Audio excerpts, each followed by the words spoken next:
Fix old cameras.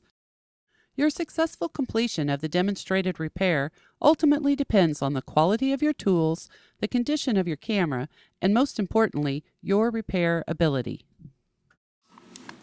In the world of between the lens shutters, the Graflex 1000 shutter is fairly unique in the way that the shutter cocks and in the way that the shutter blades are installed.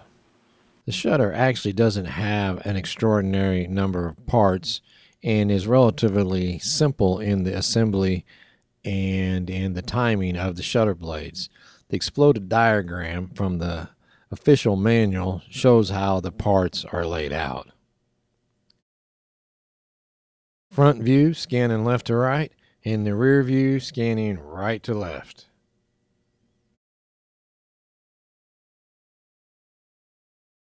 To begin with, note the stop pin and the cocking gear on the rear housing plate assembly. Oh, and this is Model 2A. This guide will work for any of the subsequent models. To reassemble the blade assembly after errant blades have been removed, we'll place the shutter leaf blade plate assembly down first as shown. And then we will take a blade that has the curved tip on it and install it first with the curved tip down. Install the blade and position it as shown. Install the shutter leaf eccentric gear for that blade. Position it as shown. Once it is in the proper position, install the next blade. It will be a flat blade. And again, position the eccentric as shown. Another flat blade is installed. There is also a little plastic washer, spacer washer, that goes over the eccentric gears. And the eccentric is positioned.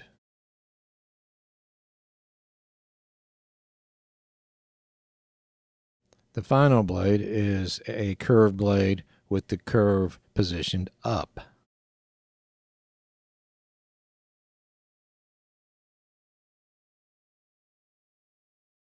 Its eccentric shall also be adjusted as shown. They all need to be tweaked as needed until the positioning of the blades look as they are shown here.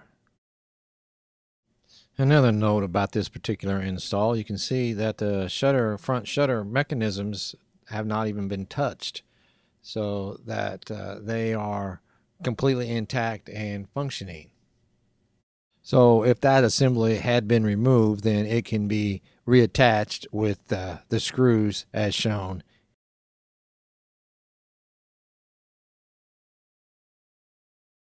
The repair of the shutter speed controls and the shutter speed escapement could be for another video.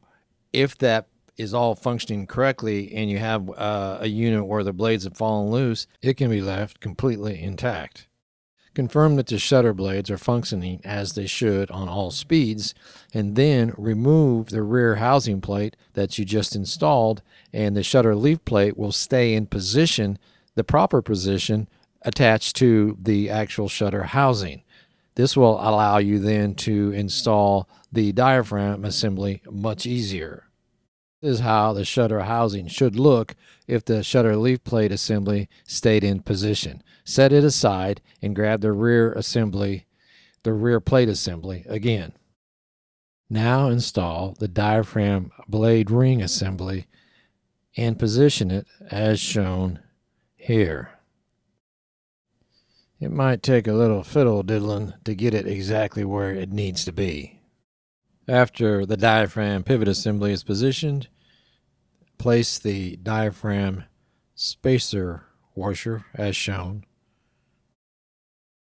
Reinstall the rear plate assembly housing. Once it is again secured, check the diaphragm function.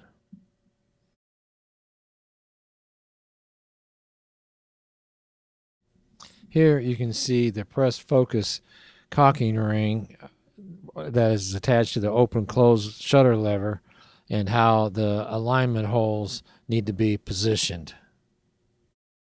Flip the shutter over and attach the spring to the open-close lever of the shutter blades.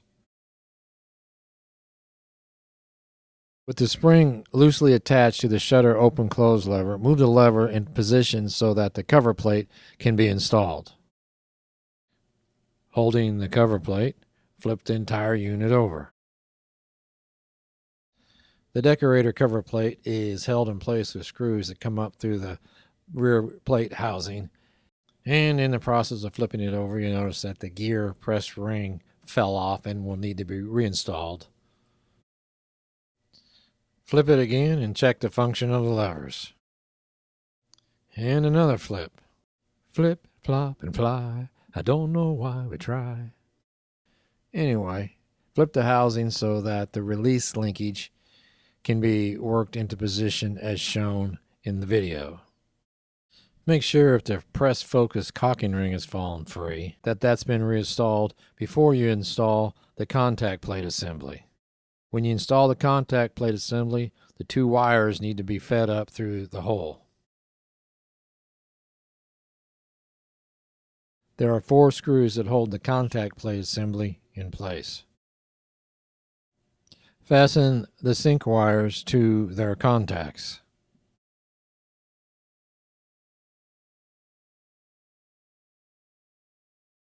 Maybe check the diaphragm function again and the open-close lever function again. And flip, flop over again and attach the cocking knurled knob. It just threads on. Flip and replace or install the retaining ring for the lens or the contact plate. Snug it down with a spanner wrench or a blade of a screwdriver or the tip of a tweezers.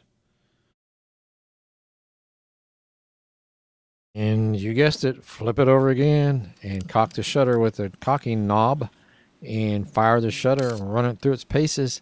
See how it works.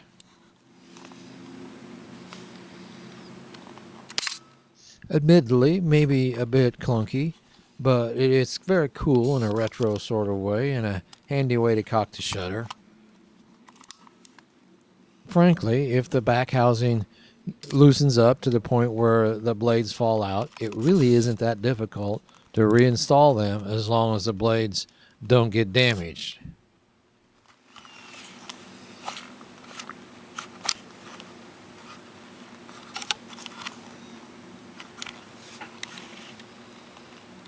Thank you for watching. Inspired? Check back for new video postings.